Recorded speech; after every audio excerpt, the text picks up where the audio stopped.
ሰላም እንዴት ናችሁ? ያለው እግዚአብሔር ይመስገን። አንዳንድ ልጆች ምን አይነት ጥያቄ ትጠይቃላችሁ? እራቴን ሳልበላ ነው የማድረው፣ ቁርስ አልበላም፣ የሆነ ነገር አልበላም፣ ወይም ደግሞ በቀን አንዴ ነው የምበላው ግን አልከሳም የምትሉ ሰዎች አላችሁ። በቀን አንዴ መብላት ወይም ደግሞ እራትን መዝለል እንዳትወፍሩ አይደለም ያደረገው፣ እንደውም በጣም ላያችሁ ላይ ጉዳት ነው የምታመጡት። የደም ማነስ፣ የቫይታሚን እጥረት፣ የኢነርጂ ማጣት ምናምን በቃ አቅም አይኖራችሁም። ምግብ አለመብላት አያከሳም፣ ምግብ መዝለልም አያከሳም። የሚያከሳው ምን መሰላችሁ? ወይም ደግሞ አያከሳም ስላችሁ ይበልጥ ጤናችሁን ነው እንጂ የሚያሳጣው የሚያመጣላችሁ ጥሩ ነገር የለም፣ ምግብ ባለመብላት ማለት ነው። ነገር ግን በምን ልትከሱ ትችላላችሁ መሰላችሁ? አንደኛ አመጋገባችሁ ማስተካከል። አመጋገባችን ቁርስ ምንድን ነው የምበላው፣ ምሳ ምንድን ነው የምበላው፣ እራቴ ምንድን ነው የምበላው፣ በቀን ብዙ ስለበላን ስላልበላን ሳይሆን የምንመገባቸው ምግቦች ምን ያክል ቫይታሚን ያላቸው፣ ምን ያክል ዘይታማ ናቸው፣ ምን ያክል እዚህ ሆዳችሁ ውስጥ ገብተው ጮማ ነው የሚባለው ጮማ ነገር ይሆናሉ፣ ስጋ ይበልጥ ይፈጥራሉ ሰውነታችን ላይ። ወይም ደግሞ በልተናቸው አሪፍ የሚሆኑ ምግቦች ምን አይነት ናቸው፣ እነዛን ምግቦች መርጠን ማወቅ አለብን ማለት ነው። ከዛ ለእኛ ለጤናችን አሪፍ የሆነውን ምግብ መመገብ እንችላለን። ለራሳችን ኤነርጂ የሚሰጥ ጤናማ የሚያደርግ ቫይታሚን የሚሆን በቃ ቆንጆ ምግቦች ማለት ነው። ዘይት ያልበዛበት፣ በዘይት ያልተጠበሰ በርገር፣ ፒዛ ምናምን እንደዛውን ስጋ ምናምን በነገራችን ላይ ሁሌ የሚበሉ ምግቦች አይደሉም። በስራችን ምክንያት ሊሆን ይችላል ወይ በተለያየ ነገር። አሁን ውጭ ላይ ስንሆን የተጠበሰ ችፕስ ልንበላ እንችላለን። በርገር በልተን ምንድነው ቺክን በልተን የተለያየ ነገሮች ፒዛ በልተን ወደ ቤታችን ልንገባ እንችላለን። ከዛ ሌላም ቀን እንደዛው ምንደግም ከሆነ እንደዚህ አይነት ምግቦች ለጤናችን አሪፍ አይደለም። ስለዚህ እንደዚህ አይነት ምግቦችን ባትበሉ ይመረጣል። ከቻላችሁ አሪፍ ምግቦች ተመገቡ ማለት ነው። ከዛ አትወፍሩ። መወፈር ለምትፈልጉ ደግሞ እንደኔ እኔ በፊት መወፈር በጣም ፈልግ ነበረ። ከዛ ግን የሆነ ሰዓት ወፍሬ የምር ጥሩ አይደለም። ይሄ እጄ ራሱ እንደምታዩት ትንሽ ወፍሬ ያለው ምን ትንሽ በጣም ወፍሬ ያለው ከበፊት አንፃር። ይሄ እንደዚህ እዚህ ጋር ድረስ መጀመሪያው ክርክር ላይ እናንተ የቱ ጋር ናችሁ? በፊት እንደዛ አልነበርኩም፣ በጣም ቀጮ ነበርኩኝ። አሁን እየወፈርኩኝ ነው። ይሄ የሆነበት ደግሞ ምክንያት ስፖርት በምንሰራ ሰዓት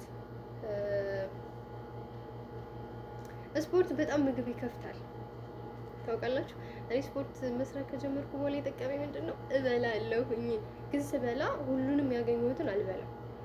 በፊት ያን ያክል ምግብ በሊታ መባል አይነት ሰው አይደለሁም። እንድከሳ ሳይሆን በቃ ምግብ አይበላልኝም። ቾኮሌት፣ ኬክ ምናምን በላ ስለነበረ ምግብ ይዘጋል። ቾኮሌት እና ኬክ አሁን ያወፍራል ይባላል፣ ወይም ደግሞ ጣፋጭ ነገር አንዳንድ ሰዎችን ያወፍራል። እኔ ጋር ግን አልሰራም። ካበላሌ ነው ከምኑ ነው አላውቅም፣ ግን እኔ አልወፈርኩም ነበረ ማለት ነው።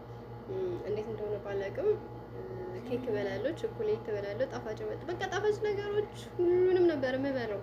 ግን እኔ ጤናዬ ላይ ያመጣልኝ ለውጥ አልነበረም። ከዛ ግን ስፖርት መስራት ጀመርኩ። ስፖርት መስራት ስጀምር ስፖርት ያስርባል እንዴ ጋይስ እንዴ! በጣም ነው የምበላው። ስፖርት መስራት ከጀመርኩ በኋላ በጣም ደስተኛ ነው የምሆነው። ሰውነታችሁ ራሱ ይነቃቃል። መጀመሪያ ስፖርት ስትጀምሩ ስትራፕ ይይዛችኋል፣ ሰውነታችሁ ይታሰራል፣ ያማል። ይሄ እግራችሁ ወይኔ እንደዚህ ስትነኩ ራሱ ነው የምትሉ፣ በጣም ያማል ስትራፑ። እንደገና ደግሞ ሰውነታችሁ ጠዋት ስትነሱ የሚሆን ስራ ሲሰሩ በሆነ አጋጣሚ እንደ ድሮ እንደዚህ ንቅቅት ምናምን አትሉ፣ የሆነ የተሳሰረ ነገር ይኖረዋል ማለት ነው። ከዛ እየሰራችሁ ስትሄዱ ሰውነታችሁ ለራሳችሁ እየቀለላችሁ ራሳችሁ እንደፈለጋችሁ እየተፍታታ እንደፈለጋችሁ ሰውነታችሁ ማንቀሳቀስ የምትችሉበት ደረጃ ላይ ትደርሳላችሁ ማለት ነው። ስለዚህ ስፖርት ስሩ፣ በጣም ጥቅም አለው። ከዛ ትወፍራላችሁ ማለት ነው። እንደኔ ትንሽ 50 ኪሎ ገብቻለሁ በነገራችን ላይ ማለት ነው። ከ40 ምናምን አልወጣም ነበረ፣ ከ47 ከ45 በቃ ከ40 ቤት ብዬ ነው የወጣው በግድ በመከራ ማለት ነው። ሴቶች በነገራችን ላይ ኪሎአችን 50 መሆን አለበት መሰለኝ። እኔ እንጃ እንግዲህ እስከ መቼ እንደሆነ። ያኔ ሴት ልጅ በጣም አቅም ያስፈልጋታል። ኪሎ መጨመር መቀነስ ሳይሆን ኪሎአችን ዞሮ አሪፍ ላይ ቢሆን ያኔ የደም ዝውውራችን ደም ማነስ ባይኖርብን ብዙ ነገራችን ስፖርት ስንሰራ ደግሞ የደም ዝውውራችን አሪፍ ስለሚሆን ብዙ ነገር ኢነርጂ ምናምን ስለሚያመጣልን ስፖርት ስሩ ሴቶችዬ። በትርፍ ሰዓታችሁ ቁጭ አትበሉ። የሆነ ሲጀምር ቁጭ ብላችሁ ራሱ ስልክ ነው አይደል ስክሮል የምናደርገው። በዛ ሰዓት ራሱ እግራችሁ ራሱ እንደዚህ መንቀሳቀስ ትችላላችሁ። የተለያየ ስፖርት መስራት ትችላላችሁ። እጃችሁ እንደዚህ እያደረጋችሁ ብትሰሩ እዚህ ጋር ቦርጫችሁ ይቀንሳል። እግራችሁ ላይ ራሱ እንደዚህ አይነት ስፖርት ብትሰሩ በጣም አሪፍ ነው ማለት ነው። እንደዚህ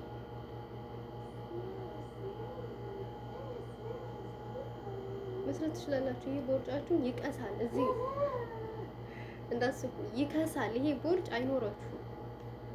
ስለዚህ ግዴታ ለቦርጭ ብቻ ሳይሆን ለጤናችሁም ስፖርት ስሩ እና ምግብ ባለመብላት ራት በመዝለል ምሳ በመዝለል የተለያዩ ነገሮች በመዝለል አይከሳም።